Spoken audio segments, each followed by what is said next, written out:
চমৎকার বক্তব্য রাখার জন্য। আমরা আসলে অনুষ্ঠানের এক পর্যায়ে একদম শেষ পর্যায়ে চলে এসেছি।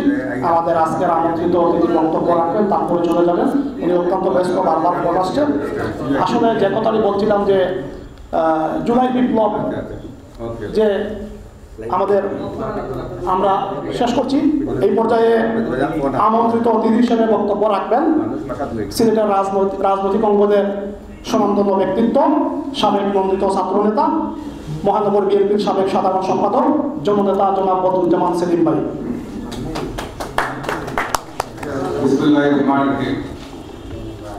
আজকের এই যে ঐতিহ্যবাহী শহীদ সুলেমান হক বলতাম আমরা, একটা মুসলিম সাহিত্য সংসদ এখন হযরত শাহজালাল রহমতুল্লাহির আলাইহির পার্শ্ববর্তী এই হল এককালেই বলেছিল আমাদের সিলেটের একমাত্র হল। এখন তো অনেক কিছু, যেভাবে একসময় আমরা যখন ছাত্র রাজনীতি করতাম, স্বৈরাচারবিরোধী আন্দোলনের নেতৃত্ব দিয়েছি, তখন একটা প্রেস ক্লাব ছিল, সিলেট প্রেস ক্লাব। আর এখন ওই যে স্বাধীনতার পর ওরা 11 জন, এখন 11টা প্রেস ক্লাব। আজকের এই জালালাবাদ প্রেস ক্লাবের সভাপতি জনাব শেহাব আমার ছোট ভাই, তারপর অনুষ্ঠানের পরিচালক আবুল ফয়েজ কামাল, তারপরে এখানে আমার পাশে উপস্থিত রিপোর্টার্স ইউনিট সিলেটের সম্মানিত সাধারণ সম্পাদক, সুন্দর সমুদ্র বক্তব্য রেখেছেন, অন্যান্য যারা যারা লাভলাভ প্রেস ক্লাবের সাথে সংশ্লিষ্ট, হ্যাঁ, এবং এই যে রাজনৈতিক ব্যক্তিত্ব, ইসলামী শাসন, ইসলামী আন্দোলন, এই আন্দোলনের প্রতিনিধি আমাদের মাঝে এসেছেন, এবং সামনে যারা এসেছেন আছেন এই ক্লাবের সাথে সংশ্লিষ্ট জালালাবাদ প্রেস ক্লাবের এবং বিভিন্ন ইউনিট থেকে যারা এসেছেন, মহিলারা ক্যামেরার পিছনে যারা আছেন, তাদের সকলকে আমি আমার ব্যক্তিগত তরফ থেকে জানাচ্ছি শুভেচ্ছা, অভিনন্দন এবং আসসালামু আলাইকুম। যাই হোক, পরিসর যাই হোক, কয়েস নদী বলেছে, এটা হয়তো আপনাদের অনেক সীমাবদ্ধ। তারপর আপনার দিনব্যাপী প্রোগ্রাম করেছেন, আপনারা শুনেছি প্রশাসনকে নিয়ে র্যালি করেছেন, সুতরাং একেবারে কম না। এবং এই অনুষ্ঠানের পরিসর যাই হোক, কেকটা কিন্তু ঠিক না, এই 50তম প্রতিষ্ঠা বার্ষিকীর কেক কিন্তু 50তমের মতো, সুতরাং এটা কিন্তু কম না। এটা তারপরে আন্তরিকতা, এই যে আপনাদের মাঝে যে আন্তরিকতা দেখলাম, এটা কিন্তু বড় অনেক প্রোগ্রামে কিন্তু এই আন্তরিকতা থাকে না, তো সেটা এই আন্তরিকতা একটা বিরাট জিনিস। তো যাই হোক, এই ফ্যাসিস্ট তাবেদার সরকার দুইটা, মানে প্রথম সবচেয়ে বেশি যে খারাপ ব্যবহার করেছে বা যাদেরকে ইউজ করেছে সেটা হলো পুলিশ। এই পুলিশ অত্যন্ত নগণ্যভাবে এই 16টি বছর আমাদের রাজনৈতিক নেতাকর্মী বলেন, মিডিয়া বলেন, সবাইকে নিয়ন্ত্রণ করেছে। আর সেকেন্ডলি মিডিয়ার উপরে, পুলিশের উপর যেভাবে বাংলাদেশের মানুষ বিশ্বের বিভিন্ন জায়গায় ছড়িয়ে ছিটিয়ে যারা আছে, এরা সবাই যেভাবে থুতু দিয়েছে, ঘৃণা করে প্রত্যাখ্যান করেছে তাদের অ্যাক্টিভিটিস, ঠিক সেভাবে এই মিডিয়াকে এমনভাবে ব্যবহার করেছে সারা বিশ্বের মানুষ বাংলাদেশের মিডিয়ার প্রতি মানে অত্যন্ত বিক্ষুব্ধ ছিল। কিন্তু সব মিডিয়া যে খারাপ এটা আমি বলবো না, কারণ আমাদের যারা সমমনা বা যারা এই ফ্যাসিস্টের বিরুদ্ধে, এরা তো কথা বলার সাহস প্রায় নাই, তাদের পরিবার আছে, পরিজন আছে, তাদের চোখের সামনে যখন সাগর রুনির হত্যাকাণ্ড ঘটেছে, তখন তারা কি করবে? অসহায়, তাদের করার কিছু নেই। সাগর রুনির হত্যাকাণ্ডের বিচার আজও হয় নাই, যে কারণে এইসব অসহায় সাংবাদিকদের ব্যাপারে আমি বলছি না, কিন্তু যেসব এই যে হলুদ সাংবাদিক যেগুলা এই শেখ হাসিনার সামনে বসে চাটুকারি করতো, তখন এদেরকে দেখে আমাদের ধিক্কার জানাতে হয়। আজকে একজন বললেন যে এখন পর্যন্ত সেই ফ্যাসিস্টের তারা এখনো রয়ে গেছে। এটার ব্যাপারে আমি আপনাদের বলবো, প্রত্যেকের প্রত্যেকের নিজেরাই ময়লা পরিষ্কার করার দায়িত্ব নেওয়া দরকার। আমরা যেভাবে করেছি, ছাত্ররা যেভাবে করেছে, ঠিক সেভাবে সাংবাদিক জগতে যারা এই শেখ হাসিনার ফ্যাসিস্টের বেদাত্তা, তাদেরকে আপনারা পরিষ্কার করবেন। সেটা তো অন্য কেউ করতে পারবে না, আপনারা এদেরকে মুছে সাফ করতে হবে, এদেরকে বিতাড়ন করতে হবে। কোন জায়গায় যদি এর আগে প্রধান অতিথি দেওয়ার সুযোগ নেই, সেখানে আপনারা বাধার সৃষ্টি করবেন, প্রতিবাদ করবেন। আর তৃতীয়ত, এই ফ্যাসিস্ট শেখ হাসিনা যখন একেবারে বিদায়ের লগ্নে এসে কাদেরকে নিয়ন্ত্রণ করেছিল, কাদের উপর বল করেছিল, এই যে আমাদের এই যে মুসল্লিয়ান যারা আলেম উলামা, এই উনাদেরকে আপনারা দেখেন নাই যে হেফাজতে ইসলামকে কিভাবে হত্যা করেছে এই শাপলা চত্বরে, কিন্তু শেষ পর্যন্ত এই হেফাজতের কিছু মানুষদের হাত করে সেই হেফাজতের কিছু নেতাদের মুখ থেকে কওমি জননীর স্বীকৃতি পর্যন্ত নেওয়ার সেই দুঃসাহস দেখিয়েছে সেই হাসিনা। কিছু কিছু মৌলানাদের হাত করে যখন আমরা সারা দেশের মানুষ এই ফ্যাসিস্টের বিরুদ্ধে নির্বাচন প্রত্যাখ্যান করছি, তখন কিছু এই মৌলানা গোষ্ঠীদেরকে সেই শেখ হাসিনা নিয়ন্ত্রণ হাত করে হস্তগত করেছে এবং তাদেরকে দিয়ে সেই পাতানো খেলার সেই মানে নাটকীয় নির্বাচনগুলোতে অংশগ্রহণ করে বাংলাদেশের নির্বাচনকে প্রশ্নবিদ্ধ করেছে। এই যে সর্বশেষ যে নির্বাচন করলো, এই নির্বাচনে কাদেরকে নিয়েছে? রাজনৈতিক দল তো তাদের সাথে এই যে হাসিনুল হিন্দু আর জাতীয় পার্টি গৃহপালিত বসে এগুলো ছিলই।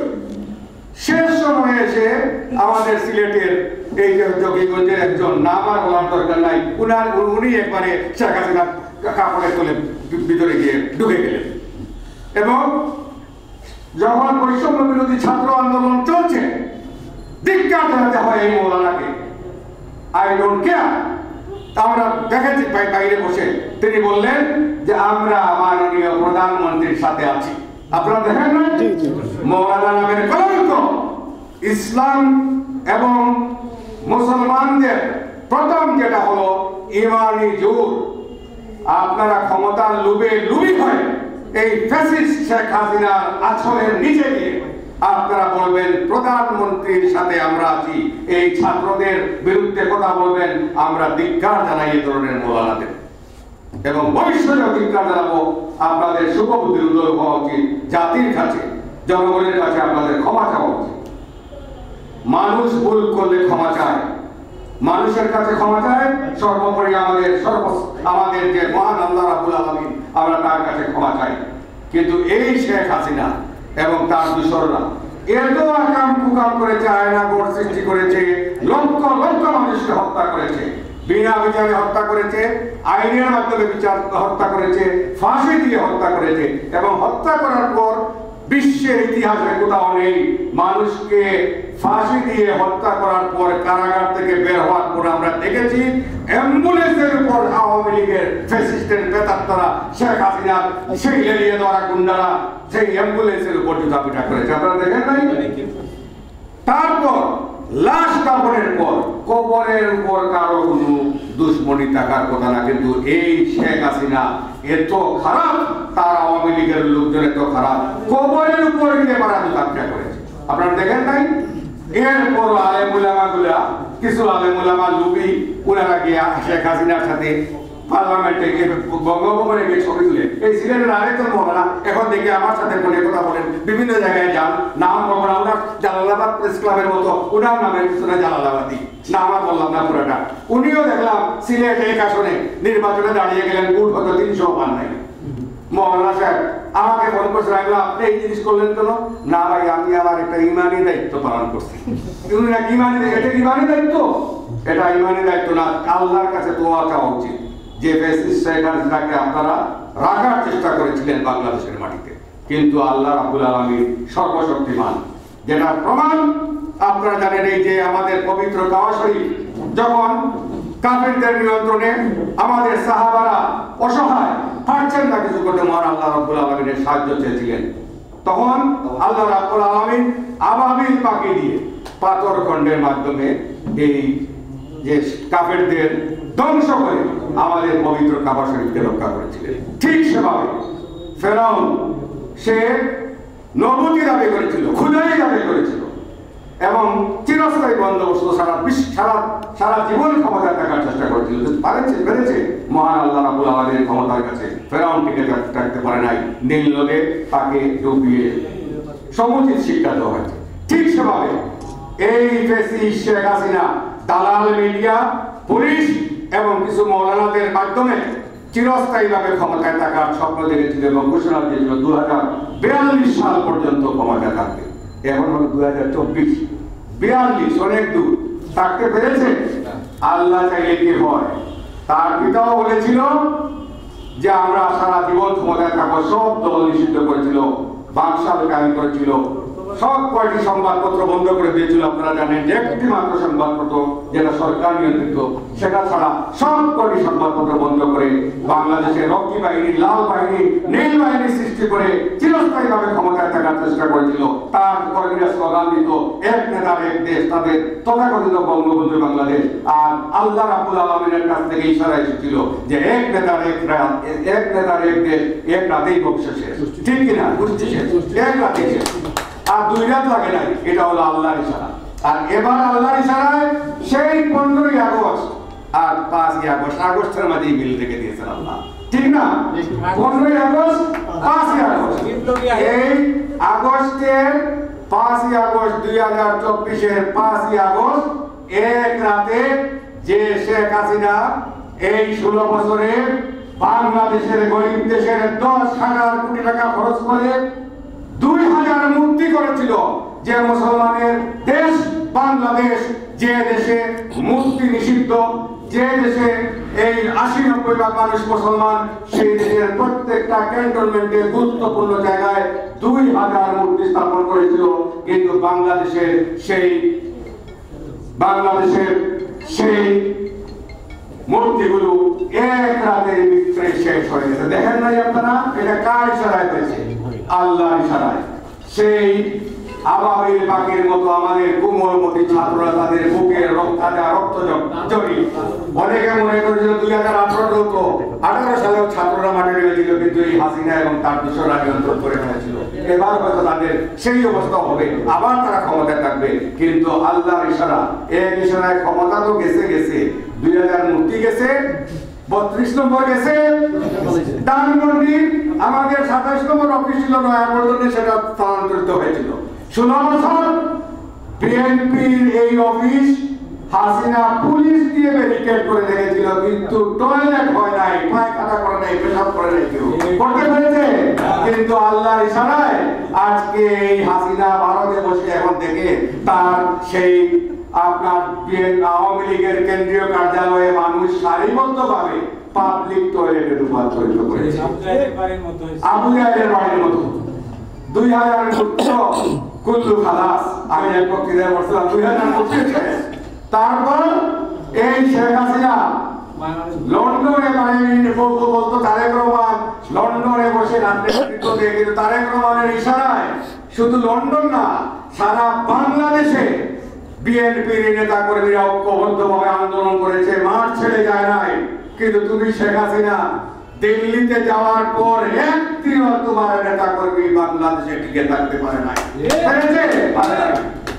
তার 5ই আগস্টের পর 15ই আগস্ট কয়দিন অনলি 10 days ডিফারেন্স এই 15ই আগস্টে শেখ মুজিবের মুক্তি দিবস মানে মৃত্যু দিবস তাদের সেই 17 বর্ষ সেই শেখ মুজিবের মুক্তি মানে কি বলে এটা শেখ মুজিবের জন্ম মানে মৃত্যু দিবসকে 17 বর্ষ করেছিল হাজার কোটি টাকা খরচ করে আর 5ই আগস্ট থেকে 10ই আগস্ট 15ই আগস্ট 10 দিনের ব্যবধানে সারা বাংলাদেশের কোথাও আপনি দেখেছেন রাজপথ তো দূরের কথা অর্ডিনারিয়াম তো দূরের কথা সুলেমান হলের এই হল আপনারা বললেন 2600 টাকা এই হলে 2600 টাকা ভাড়া এই হল তো দূরের কথা বনে বসেও কোনো আওয়ামী লীগের নেতা কর্মীরা শেখ মুজিবের মৃত্যুবার্ষিকী পালন করে কোন মিডিয়া একটা প্রেস রিলিজ করার পর্যন্ত যোগ্যতা আগে নাই এটা হলো কোন কারণে এটা হলো আল্লাহ রাব্বুল আলামিনের ইশারা আল্লাহ রাব্বুল আলামিন এমন ভাবে ধ্বংস করেছেন যে আজকে তারা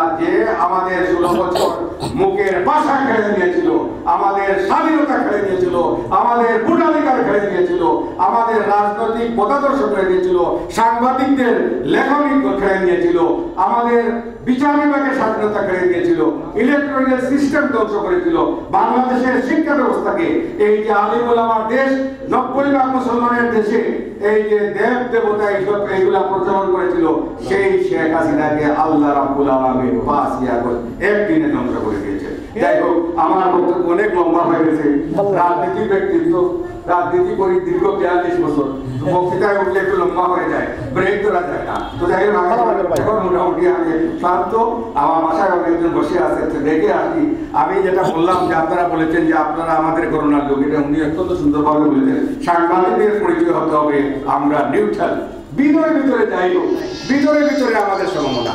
তার সমমনা বলে আমাকে যখন যারা দাওয়াত করেছে মখলিস আর বিভিন্ন জনে জওয়ান জাকির, আমি অন্য কোনো দাওয়াত হইলে হয়তো হয়তো আমি যে কোনো অজুহাত দেখিয়ে আসতাম, নাও আসতাম, কিন্তু আমার বাসায় যে আমার যারা সাথে এসেছে এরা দেখেছে অনেক দূর থেকে লোকজন এসেছে, এদেরকে বাসায় বসাই আসছি বিগত, যেহেতু আমাদের করোনা, আমি বলবো না আমার এটা বিএনপি, আমাদের করোনা মানে আমাদের সমমনা। তো এই কারণে আমি 10 মিনিট ওয়েট করলাম, অনলি 10 মিনিট।